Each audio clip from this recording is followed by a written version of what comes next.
Hai hai Sobat Let Me Know Talks. Apa kabarnya nih hari ini? Semoga dalam keadaan baik-baik aja. Dan hari ini aku udah kedatangan tamu spesial, waduh, yaitu Chairman of dari Pemimpin Indonesia, yaitu Kak Hendarsya Aditya Saptari. Halo Kak, gimana Halo, kabarnya? halo, baik, Baik baik, ya, alhamdulillah. Alhamdulillah. Kalau suasana hatinya gimana nih? Alhamdulillah juga sama. Alhamdulillah ya, happy Alhamdulillah ya juga Kak. sama ya. Alhamdulillah happy, cuman memang lagi banyak yang dikerjakan Ya ya kan, gitu. Jadi yes yes. nonstop lah gitu. Oke. Jalannya. Sebelumnya kita mau makasih banget sama Kak Adit ya, atau sapaannya biasanya dipanggil Kak Adit ya Kak. Ya ya, Udah meluangkan waktu untuk Sobat Let Me Know Talks hari ini.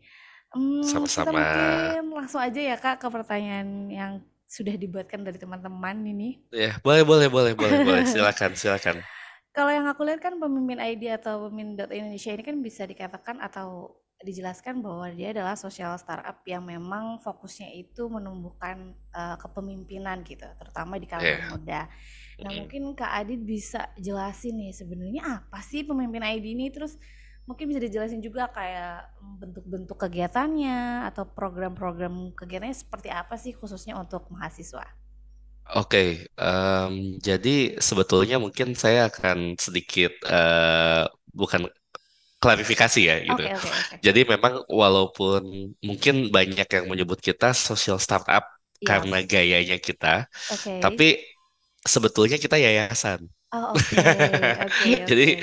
ini diklarifikasi dulu ya. Jadi Yes, kita yes. itu eh, secara formal, Mhm, secara badan hukum pemimpin Indonesia ini atau pemimpin ID lebih mhm, sering sebutnya atau PID kita sebutnya mhm, itu mhm. sebetulnya adalah sebuah yayasan Yes, gitu ya. oke. Memang betul sesuai dengan namanya. Mhm. Yayasan ini tujuannya memang bergerak di bidang kepemimpinan. Pimpinan, oke. Nah, jadi memang kita pada dasarnya ingin membentuk another leaders lah, boleh dibilang Oke, seperti itu ya. Jadi oke. saya pakai bahasa paling simpel ya gitu ya. Yes, yes, yes. Jadi biar gak complicated bahwa kita itu pengen membentuk generasi-generasi selanjutnya dari para pemimpin gitu. Intinya Oke. seperti itu melalui program-program yang kita Mhm, lakukan. mhm, mhm, Nah, ya terkait dengan hal itu, kegiatan-kegiatan yang kami lakukan mhm, sebetulnya bergerak di bidang kepemimpinan kan, pastinya. mhm. Yes, yes. Tapi yang bisa diambil ya dari program-program kami ini adalah Mhm, mhm, bahwa leadership dalam kontekstual yang kami berikan itu mhm. tidak spesifik serta-merta bahwa Secara kepemimpinannya itu. itu atau Mhm. pemimpinnya itu kayak misalkan buat jadi pemerintahan, Ya, buat jadi di gubernur atau korporat ya gitu presiden kan, gitu. ya Yes, buat jadi yes. korporat gitu ya atau Yes, buat yes. pengusaha gitu. Jadi kita Oke. menurut kita itu semua sektor itu butuh pemimpin. Pemimpin, Mau di betul. entertainment butuh pemimpin. Yes, yes. Mau main band ada pemimpin kan gitu. Pasti Yes. ada leadernya gitu. Yes, Mau yes. kita atau kita biar anak zaman now banget. Kalau kita ngomong K-pop gitu, pasti ada Ada leadernya kan leadernya. gitu. Yes, yes, Nah yes, gitu. yes. Jadi bahkan dalam konteks soal itu makanya kami percaya bahwa Mhm, sebetulnya di mhm. semua sektor itu butuh pemimpin. Dan Oke. kami percaya bahwa semua orang itu adalah pemimpin. Tinggal perbedaannya adalah intensitas kepemimpinan yang dikeluarkan oleh setiap Seseorang kan. individunya Mhm. berbeda-beda kan. Aha, aha. Nah, melalui program-program kami ini kami harapkan intensitas dari kepemimpinannya itu bisa lebih Kan, muncul ataupun heeh, lebih berkembang maksimal ya Kak. dibandingkan Mhm. ya dibandingkan dengan sebelumnya Ya, gitu. yes, yes. Seperti itu. Jadi kurang lebih seperti itu. Setiap tahun itu kita punya program besar yang namanya Lead the The Fest. best. Yes, Nah, Lead yes. the Fest ini adalah program sebetulnya program webinar juga, tapi kita sebut ini festival karena Festival. kenapa? Webinarnya nggak cuma sekali gitu, Satu, yes. tapi bisa kayak seminggu penuh atau 10 Mhm, hari penuh gitu mhm, kan mhm. gitu. Nah itu program kita yang paling besar setiap tahunnya karena biasanya yang datang juga nggak main-main ya Yes, gitu ya yes, kasar yes, gitu. yes. Kita kita invite bisa dari level Speakersnya ya Kak. menteri menteri Mhm, gitu kan mhm, ya. Jadi kalau dilihat dari speaker sebelumnya ada menteri, ada mhm, benar-benar mhm. corporate, ada Yes. government, ada leaders-leaders di startup, di entertainment gitu. Jadi Mhm, kita mhm. memang multi stakeholders ya gitu. Jadi kalau kita ngomong pentahelix semuanya ada gitu. Dari Ada. media Mhm, ada, dari mhm, pemerintah ada, akademisi ada, mhm, dan mhm. tidak hanya orang Indonesia yang ada di Indonesia, tapi orang Indonesia yang ada Bisa di luar pun kita bisa invite invite, gitu. yes. Kebanyakan program kita itu biasanya hasil kolaborasi antara pemimpin Indonesia dengan Mitra, instansi-instansi lainnya yes, gitu kan, yes. misalkan dengan Kemenko atau Mhm, Kemenke gitu ya. mhm. Kemarin kita pernah bantu Kemenke itu ternyata punya komunitas kan gitu ya, punya komunitas Ah, namanya mhm. Komunita Bergerak gitu. Oh, oh, Nah, kita juga oke. baru tahu gitu kan. Nah, ternyata di komunitas itu memang Kemenke pun mendorong tentang adanya kepemimpinan Pemimpinan, ya. oke. Nah, akhirnya kita yang tap in, yang provide untuk programnya gitu seperti itu. Jadi kebanyakan kita juga provide program yang kita berikan kepada publik gitu kan melalui instansi-instansi ini Instansi, gitu seperti yes, itu yes. gitu. Mungkin kalau yang paling besar tahun ini yang pecah rekor itu Novo Club. Oh, Novo Club oke. ini adalah komunitas mahasiswanya Paragon Oh, ya gitu ya oke. Jadi dari Paragon Corp ya, Mhm, mhm. owner dari brand kayak Wardah, Yes, Makeover, yes. Emina ya, mungkin kalau teman-teman pasti ada yang pakai atau pasti Mhm, udah tahu mhm. juga jelas ya gitu. Mhm, Nah mhm. itu punya komunitas mahasiswa namanya Novo Club. Nah Novo Novo Club, Club oke. ini membernya udah puluhan ribu. Nah tahun ini Mhm, tuh kita pecahin rekor mengadakan acara offline mhm. pertama yang mengumpulkan mahasiswa terbanyak Oke. gitu. Karena waktu itu 12 kota Atau oke, serentak oke. gitu kan. Nah, itu tuh sebetulnya program di Novo Club ini itu kerjasama dengan Pemimpin.id Pemimpinan ID. Oh, sebagai pelaksana program gitu. yes, Seperti yes. itu. Kamanya juga ada di Idea Fest ya, Kak, kalau nggak salah? Betul, kita co-organizer dari Idea Fest gitu. Kebetulan saya nggak terlalu banyak turun tangan gitu Oke. karena kan karena posisi saya sebagai ketua Ketua, yayasan, jadi yes. saya jarang going to public Yes, ya, oke. kecuali ada certain invitation untuk jadi speakers Speakers, oke. or anything. Tapi Mhm, mhm. teman saya atau rekan saya gitu ya, Zensa, yaitu eksekutif direkturnya Betul. yang Mhm, mhm, day mhm. to day handle tersebut gitu. Jadi mungkin kemarin juga Iya, iya. yang bersangkutan ya yang tampil gitu di acara Idea Yes, Fest yes. tersebut gitu. Betul, Betul, betul. betul. Jadi kita memang co-organizer dari Idea Fest kemarin. Mungkin kita balik ke belakang. Sebenarnya apa sih yang kemudian melatar belakangi gitu atau yang melandasi Kak Adit nih bahwa kayaknya perlu deh ada kayak gerakan atau perlu ruang nih sepertinya gitu yang berkaitan sama kepemimpinan yang kemudian Kak Adit, wah kita bikin nih pemimpin.id gitu. Nah, mungkin ini sekaligus informasi juga ya. Jadi Mm-mm. saya itu bisa dibilang generasi kedua lah, Gen 2 gitu Oh kan. gitu, Jadi oke, kayak oke, saya itu oke. Gen 2 dari Gen 1 atau bahkan mungkin Gen 3 ya kalau dihitung dari yang awal banget Oh, oke, oke. penginisiasi idenya gitu. Nah, jadi dulu kalau misalkan saya boleh sedikit informasi, mungkin cerita singkatnya Ya aja nggak ya. apa-apa Jadi Kak. Mhm. memang saya bukan salah satu pendiri atau inisiator dari Dari Pemimpin pemimpin ID, Indonesia. oke. Jadi inisiatornya itu waktu itu ada beberapa orang, yaitu Mhm, mhm. beberapa yang saya sebut ya. Ada Mas Darmaji, gitu ya, Mhm, namanya mhm. Darmaji Suradika, gitu ya. Saya juga aktif gitu ya. Nanti mungkin boleh teman-teman lihat. Mhm, Ada mhm. eh Mas Ivan ada gitu kan dari Maksima gitu, itu ketua Iluni UI juga untuk Mhm, psikologi. mhm, mhm. Kemudian ada salah satunya juga ada Pak Salman Subakat gitu kan dari owner, salah satu owner ya generasi kedua dari Paragon gitu. Betul. Oke, Nah, oke. waktu itu bersama dengan rekan-rekan lainnya. Jadi pada intinya kami semua itu pertama adalah latar belakangnya itu bukan senang ya, tapi sangat percaya bahwa Mhm, mhm. anak-anak muda di Indonesia ini punya potensi yang sangat tinggi untuk Besar. kedepannya gitu. Mhm. Tentunya goals kita ingin membuat Indonesia menjadi lebih baik lagi kan Lagi. dari tahun ke Oke. tahunnya gitu. Tentu Yes. tentu semangatnya seperti itu. Mhm, mhm, mhm. Dan menurut kami gitu, namun sayangnya kan gitu ya, waktu itu kalau udah cerita inisiator belum ada wadah nih gitu kan. Saya ada Yes. wadah yang memang anak muda banget Banget. gitu Iya, kan. iya, Nah, iya.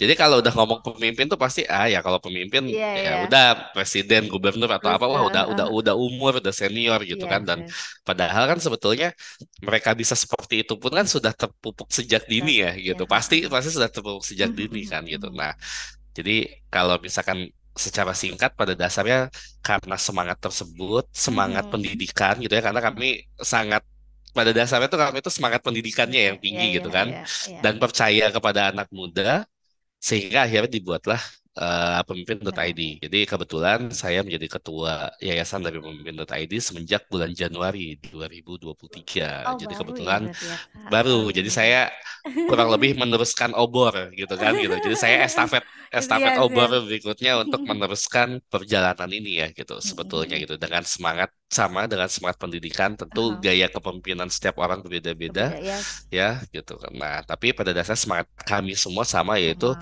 dengan semangat pendidikan, di mana pemimpin.id ini adalah wadah bagi pemuda gitu kan untuk belajar dan Yes, juga yes. untuk lebih merasakan tentang apa itu kepemimpinan. Pemimpinan. Nah, itulah dengan tujuan tadi ya Indonesia menjadi lebih baik lagi ke depannya gitu. Pada intinya tiga hal itu sih sebetulnya. Mungkin ini pertanyaan yang lebih spesifik gitu. Kalau Ya, menurut Kak Adit, sebenarnya hal-hal kecil apa sih yang bisa membentuk kepemimpinan di diri kita gitu? Mungkin dari lingkungan keluarga atau ya. bisa dari lingkungan perkuliahan gitu. Apa sih yang Nah, hal-hal kecil apa sih yang bisa membentuk kita gitu? Dan pada akhirnya kita sebenarnya bisa melatih hal-hal itu loh dari sedini mungkin gitu.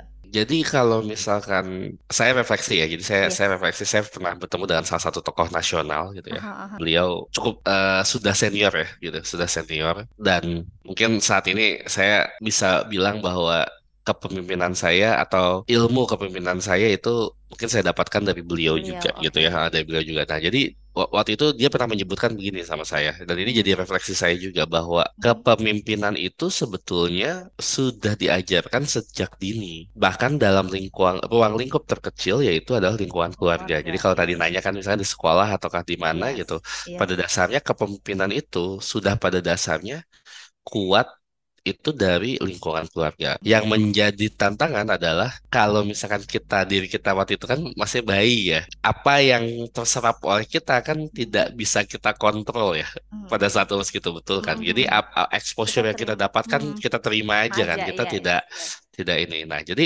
sulit pada saat itu untuk mengontrol hal tersebut. Nah, tapi Mhm, ya mhm, mungkin sepanjang perjalanan waktu mungkin tidak perlu menunggu dewasa ya sebetulnya ya, tapi menunggu memang pada saat kita sudah mulai bisa mengontrol exposure yang kita terima gitu terima, kan ya. mhm. Sebetulnya kan juga kalau kita memilih anak TK aja udah tahu mana yang dia suka, mana yang enggak. Enggak, ya. Sebetulnya kan begitu Iya, kan iya. gitu. Cuman eksternal faktor dorongannya terutama dari orang tua dan Wah, keluarga kan masih kuat gitu kan. mhm, mhm, Tapi mhm. bukannya berarti anak ini tidak bisa Tidak, mengontrol yes. atau tidak sukanya, tapi Mhm, kan sudah mhm, bisa. Nah, itu sebetulnya sudah mulai bisa diajarkan oleh kita, mungkin kakak ataupun saudara ataupun mhm, orang tua gitu kan, mhm, yang terhadap anak kita gitu kan, terhadap generasi penerus kita, untuk mengajarkan bahwa hal itu tuh sudah terdidik jadi sejak dini iya, gitu, mhm. sebetul itu. Jadi kalau kita berbicara tentang hal kecil apa, ya kita bisa mulai dari keseharian kita sebetulnya gitu. Nah, mungkin banyak orang yang nggak menyadari itu mungkin ya, Kak. Nah, Betul. mungkin setelah ini bisa tersadar setelah Ya, mendengar podcast ini. Oke, kalau kita lihat kan tentunya ada banyak macam karakter orang ya, Kak. Mungkin ada yang memang berani dan mungkin ada juga yang penakut atau minder, suka insecure. Nah, untuk karakter-karakter yang kayak gitu gimana sih Kak cara kita bisa kok jadi pemimpin juga gitu. Kita punya kok nilai-nilai kepemimpinan gitu. Menurut Kak Adit gimana tuh? kalau misalkan konteksnya seperti itu, biasanya saya baliknya ke konteks, saya bukan orang psikologi ya, tapi Iya, yes, saya yes. suka hal-hal berbau psikologi gitu. Kalau saya coba belajar sama expert di bidang tersebut, itu ada satu hal yang sangat menarik buat saya adalah pada dasarnya kalau kita ingin merubah kebiasaan Diri kita, kita. gitu kan, lakukanlah hal tersebut selama 21 hari. Maka kebiasaan itu akan muncul gitu ya. Jadi Oh, konsisten oke. gitu. 21 hari itu konsisten. Nah, jadi kalau misalkan kalau misalnya kita merasa bahwa kita misalkan kayak feeling insecure atau pemalu atau Yes. dan lain-lain, Mhm. pada saat kita berada di lingkungan yang tidak mendukung hal itu, Aha. ya sama aja bohong. Kita mau merubah kebiasaan kita nih, Yes. tapi lingkungan kita tidak mendukung hal itu gitu. Mhm, Jadi, mhm. oke ini oh Kak, tapi kan kita belajar tentang memimpin diri sendiri gitu. Masa kalau memimpin diri sendiri kalah dengan lingkungannya? Dengan Ya yes. pertanyaannya kan sudah seberapa kuatkah kalian Mhm. memimpin diri sendiri sehingga kalian bisa menahan Mhm. semua tantangan yang terjadi di sekeliling kalian. Jadi Mhm, mhm. dengan adanya lingkungan, jadi kalau misalnya mau nanya gimana caranya, ya pertama itu Oke, secara konsisten konsisten. diri sendiri yang harus memang mencoba melakukan Mhm, hal tersebut gitu ya, secara konsisten terus menerus gitu. Ya banyak yang bilang kalau udah 21 hari biasanya mulai muncul mhm, kebiasaannya gitu. Kan mhm, biasanya kan mhm. istilahnya kan bisa karena terbiasa kan. Terbiasa, Nah ya, gitu. yes, yes. Nah yang kedua, ini akan menjadi lebih mujarab lagi kalau misalkan kita ketemu lingkungan yang support gitu kan. Ah, ah. ya pasti jadi kita ketemu Mendorong ya. orang-orang yang mendorong kita untuk Mhm, menjadi pemimpin, pasti mhm. kita jadinya lebih terakselerasi gitu. Yes, yes. Apakah kalau di lingkungan yang sebelumnya nggak bisa, Kak? Bisa, cuma pertanyaannya berapa lama gitu kan? Gitu. Jadi kalau mau lebih cepat, mau diakselerasi lebih cepat ya pergilah ke lingkungan yang mendukung gitu kan. Mhm, Bukannya mhm. berarti meninggalkan Meninggalkan. lingkungan yang sebelumnya, tapi dalam artian kita harus punya lingkungan yang kita bisa mempelajari hal tersebut dan bisa Mhm. mendukung hal tersebut gitu kan. Ya, ya sebagai contoh kan itu yang pemimpin.id lakukan kan bahwa kita menjadi wadah dan lingkungan untuk kita belajar hal tersebut gitu. Oke. Seperti itu. Banyak tipsnya nih nanti Sobat Learning Iya. Otak jangan lupa laksanakan nih kalau udah mendengarkan ini. Kemudian nih Kak, kalau misalkan menurut Kak Adit sendiri, gimana sih kemudian skill kepemimpinan ini ternyata punya kekuatan atau punya impact yang besar gitu terhadap Hmm. bagaimana kita memanage sebuah tim atau sebuah kelompok dan bagaimana sih pemimpin itu bisa dinyatakan kayak berhasil tuh ukurannya apa sih Kak gitu? Kalau menurut Kak Adit sendiri. Kalau buat saya, pemimpin itu berhasil kalau apa akan sangat bergantung ya. Gitu ya. Ini coba saya akan kembali juga akan sangat bergantung. Bergantungnya karena apa? Pertama, Mhm. goals masing-masing individu untuk menjadi pemimpin itu karena apa? Pak, oke. Ya kan itu. Maksudnya kan kayak misalnya ini, saya punya ukuran keberhasilan saya, belum tentu itu Oke. adalah ukuran Yes, keberhasilan orang lain, orang lain. betul kan? Oke. Atau sekarang mau paling gampang kayak gini. Pemimpin berhasil diukur dari apa? Banyaknya yang ngikutin dia gitu kan. Followers paling banyak Followersnya. di Aha, Instagram. aha, Jadi aha. influencer aja selesai gitu kan. Mhm, Kasar, mhm, mhm, ya, mhm. kasar gitu. Tapi Yes. apakah semua influencer pemimpin? Enggak kan? Enggak juga. Gitu. Oke. Mungkin ini saya tidak tahu ya apakah bisa Bisa digeneralisir atau lepas tidak, ya. tapi buat Yes. saya seorang pemimpin yang Mhm, baik atau yang berhasil mhm, adalah mhm. pemimpin yang berhasil untuk menciptakan pemimpin lainnya gitu. Mungkin kita langsung next saja. Seiringnya berjalannya waktu kan tentunya kita itu dituntut ya Kak untuk punya pola pikir yang berkembang atau growth mindset. Sebenarnya apa sih growth mindset ini kalau menurut Kak Adit gitu? Dalam prakteknya itu seperti apa? Apalagi kita mungkin bisa menjadi pemimpin di sebuah tim, nah itu seperti apa tuh Kak? Ya, kalau misalkan mau kita berbicara tentang growth Growth mindset ya mindset, gitu ya, kita, yes. kita berbicara tentang growth mindset. Sebetulnya kan growth mindset itu balik lagi ya, judulnya juga ada mindset. Iya. Jadi kan pola pikir. Oke, yes, yes. Pola pikir yang apa sih? Ya pola pikir yang terus berkembang. Pada dasarnya kan situ pola pikir yang kita itu terus tumbuh gitu. Terus ya. Maksudnya apa? Kita bisa lihat sejauh mana orang pada dasarnya paling simpel aja mau belajar atau mau dikritik gitu kasarnya Aha, itu. aha, aha. Gitu. Tentunya kritikan yang membangun ya, Memang gitu yes, kasarnya yes. kritikan yang membangun ya, gitu kan. Sejauh mana orang mau belajar dengan mendapatkan kritik itu atau mau belajar tentang hal-hal baru. Sebagai contoh ya, ini example ya, ini Iya, iya. refleksi refleksi yang saya dapatkan juga Iya, dari iya. rekan saya gitu. Mhm, mhm, mhm. Coba coba bayangkan itu katanya gitu ya. Coba bayangin deh katanya. Kita kuliah gitu kan, Mhm, ngambil mhm. S1, Ya, ngambil S2, ngambil S3 S3. gitu Oke. ya, ngambil makin makin pinter kan gitu ya. Maksudnya kayak saya juga sekarang kan saat ini kan masih sedang studi doktoral kan gitu. Yes, Saya yes. lagi ngambil S3. Di perkuliahan itu apa yang saya bangun ternyata kalau berdasarkan itu kan sebetulnya kita lagi bikin bata-bata kan. Jadi pengetahuan-pengetahuan itu kan kita lagi bangun rumah Mhm, gitu kan. mhm, mhm. Kita bangun rumah. Tapi biasa yang kesalahan yang terjadi adalah pada saat saya S3 jadi dosen, mulai Mhm. ngajar nih. Batanya udah ditempel, Udah di kokoh. semen, Mhm, dibesiin, nggak mhm. bisa dirubah jadi apa-apa. Itu fixed mindset. Jadi pada saat saya Hmm. itu makanya ya, jadi justru fixed mindset itu rawan, ini rawan ya, rawan terjadi sama orang-orang Oh, pintar justru. yes. Karena kenapa? Karena merasa bahwa dirinya paling benar. Yes, Atau kalau yes. kita salah, atau saya kalau ngomong bahasa elitnya dikit gitu ya, kalau kayak kita bicara framework teori, masuknya jadi Dunning-Kruger effect. Dunning-Kruger effect gitu kan. Mhm, Dunning-Kruger gitu. Ada tulisannya Dunning-G. mhm. Dunning-Kruger effect. Jadi di mana saat kita merasa paling tahu, justru di saat itulah kita itu paling tidak tahu apa-apa. Dibilangnya gitu loh kata dia. Jadi kurvanya gitu. Mhm, mhm. Kurva pengetahuan kita sama kurva aktual pengetahuan kita itu kebalik jalannya. Jadi di saat kita merasa bodoh, justru di saat itulah kita banyak mendapatkan informasi. Nah, maka kita harus memiliki growth mindset ini apa? Supaya kita tidak merasa bahwa kita tahu semua dan bahwa semua akan baik-baik saja selamanya. Nah, itu yang yang jadi bahaya gitu. Oke deh, dan mungkin ini bisa jadi pertanyaan terakhir Kak, karena kayaknya kita nggak berasa udah ngobrol sepanjang ini.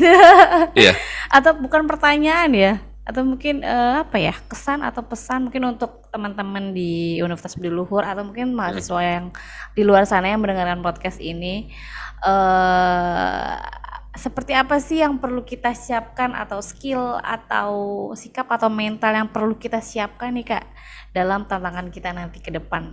Seperti Oke. itu. Ya, karena karena saya juga seorang tenaga pendidik, jadi saya juga ngomong ya ini saya ngomongnya perspektif tenaga pendidik atau perspektif mahasiswa ya, Siap, gitu. siap. Ya, jadi gini, pada umumnya gini, saya akan bilang bahwa buat teman-teman semua yang masih kuliah ya di Mhm, Universitas Budi Luhur atau dimanapun Anda berada gitu, mhm, mhm. pada dasarnya pada saat kuliah itu yang kita pelajari itu pola pikir, gitu kan. Oke. Yang kita pelajari itu yang utama ya, yang paling Yes. utama adalah pola pikir. Mhm, Teknis itu nomor dua, gitu kan. Teknis itu ilmu kedua yang kita akan dapatkan. mhm, Nah, ada mhm. ilmu ketiga yang kita dapatkan itu adalah soft skills. Tapi biasanya kan kalau soft skills itu terjadi kalau kita aktif organisasi Organisasi, bersama yes. teman, bersama Yes. dosen gitu. Mhm, Nah, mhm. tidak jarang sekali ada pelajaran khusus yang membahas tentang itu gitu. Jadi kalau yang mau perlu disiapkan saat ini sebetulnya adalah ada dua. Saya pun suka memberikan materi ini, yaitu tadi ya growth mindset gitu kan. Nah, yang Mhm. kedua ini adalah bukan sistem thinking ya, tapi pola pikir gitu kan, Oke. atau way of thinking. Nah, masalahnya way of thinking ini tuh kalau kita berbicara tuh turutannya banyak gitu Banyak. kan. Yes, Masalahnya yes. ada critical thinking, ada creative Was. thinking. Mhm, Ya mhm. semuanya tujuannya satu, yaitu untuk problem solving. Karena kenapa? Percaya sama Oke. saya ya, buat teman-teman mahasiswa di Indonesia ya, bahwa kita tuh pinter ya. Orang Indonesia tuh pinter. Gini ya, pada saat teman-teman interview gitu ya, terus misalkan diajukan sebuah pertanyaan, Pertanyaan. Mhm. apabila teman-teman menjawab secara kritis, itu tuh kelihatan banget gitu perbedaannya ya, dengan yang Kritis ya. asal jawab Jawab. dengan Mhm, yang mhm. jawabnya tuh kritis gitu Mhm, kan gitu. mhm. Apalagi kalau misalkan udah kayak dikasih studi kasus, kalau kamu kayak gini-gini Ini kamu akan ini akan gimana seperti gitu. apa? Yes. Nah, itu kan tadi kan, itu sebetulnya ingin membaca apakah pola pikir kita terstruktur, Mhm, mhm. apakah kita juga berpikir kritis gitu. Dan itulah yang menjadi bekal-bekal dasar untuk menjadi seorang So. pemimpin juga gitu. Jadi buat saya itu sama, kalau boleh satu pesan lagi sebetulnya ya, Mhm, mhm. saya yakin teman-teman semua punya cita-cita. Yes. Teman-teman pasti semua punya mimpi. Yang pasti itu kerja keras tuh nggak akan pernah bohong. Gitu ya, buat saya gitu ya. Kerja keras tuh Keras nggak itu akan nggak pernah pernah bohong gitu bohong. ya. Kerja keras itu nggak akan pernah bohong. Ya gitu. Nah, hal-hal seperti itu gitu. Kadang-kadang tuh kita nggak apa ya, tidak berempati terhadap hal yang Empat. seperti itunya Mhm, gitu. Kita mhm. cuma taunya cerita sukses Ada story-nya pesan. doang kan Mhm, gitu. mhm, mhm. Nah, tapi proses jam kerja yang dia habiskan untuk sampai ke titik itu saya bisa share bahwa orang-orang yang sukses itu kerjanya seperti Itu. itu. Yes. Oke deh, terima kasih Kak Adit. Obrolan kita ini sangat bernilai ya. Semoga ini bisa jadi wawasan lah buat teman-teman, terutama juga buat aku. Pokoknya sekali lagi terima kasih buat Kak Adit atas kesempatannya. Semoga kita Sama-sama. bisa ngobrol di lain kesempatan dan Aman. sukses terus buat Kak Adit buat S3-nya. Amin, amin. Thank you, thank you. Lancar-lancar. Oke deh, sampai ketemu lagi Kak Adit. See Ya, sampai ketemu lagi. you. See you.